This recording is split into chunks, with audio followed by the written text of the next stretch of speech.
صلى على النبي كده وتعالى اقول لك ازاي تعمل احلى بيكيني هوت دوج. تمام، جبنا الهوت دوج وقطعناه بالقطعه اللي انتوا تحبوها، في حلقات، في بالطول، في شرايح، اللي انتوا عايزينه. القطعيه دي بتاعتكم انتوا.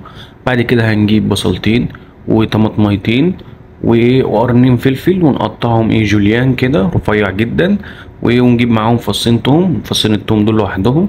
بعد كده نقطع الحاجة بتاعتنا كلها جوليان شرايح رفيعة جدا. هننزل بالهوت دوج بتاعنا في طاسة فيها شوية زيت ونبتدي نحمره. أول لما ياخد لون ويبتدي يدخل في السوا، تمام. بعد كده بعد ما ياخد السوا بتاعه والتحميرة بتاعته كده هيبتدي يلف كده، ياخد الحبرشة بتاعته ديت. هنروح نازلين عليه بفصين التوم اللي احنا فرمناهم، هنقطعهم بالسكينة، تحطهم في مفرمة اللي انتوا عايزينه. المهم ان هننزل عليه بفصين توم، وبعد كده هننزل عليه بالخضار بتاعنا اللي احنا قطعناه، اللي هو الطماطم والفلفل والبصل. حلو الكلام. هيتحمر معانا براحته، هياخد كل ده التحميرة بتاعته.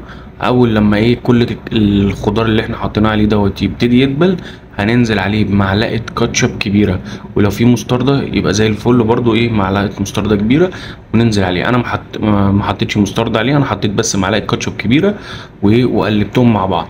اول لما استوى كله، جيت رحت حاطط عليه شوية زيتون، حلقات، شوية زيتون مخلي، وحطيت عليه شوية ملح فلفل اسود وشوية بابريكا بس، وزي الفل. وقلبته كله مع بعضه وشلته على جنب. طبعا انتوا تقدروا تاكلوه كده، هو كده كده استوى.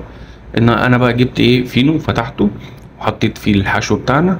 بعد كده نزلت عليه بشوية جبنة موتزاريلا ودخلته الفرن بالظبط دقيقتين. طبعا الفينو خد كراست كده، بقى طعمه جامد جدا، والجبنة ساحت. عايز اقول لكم هو في حتة تانية خالص.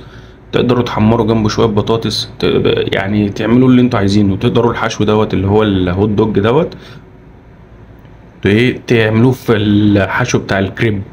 طبعا ده ليه فيديو لوحده، والف هنا.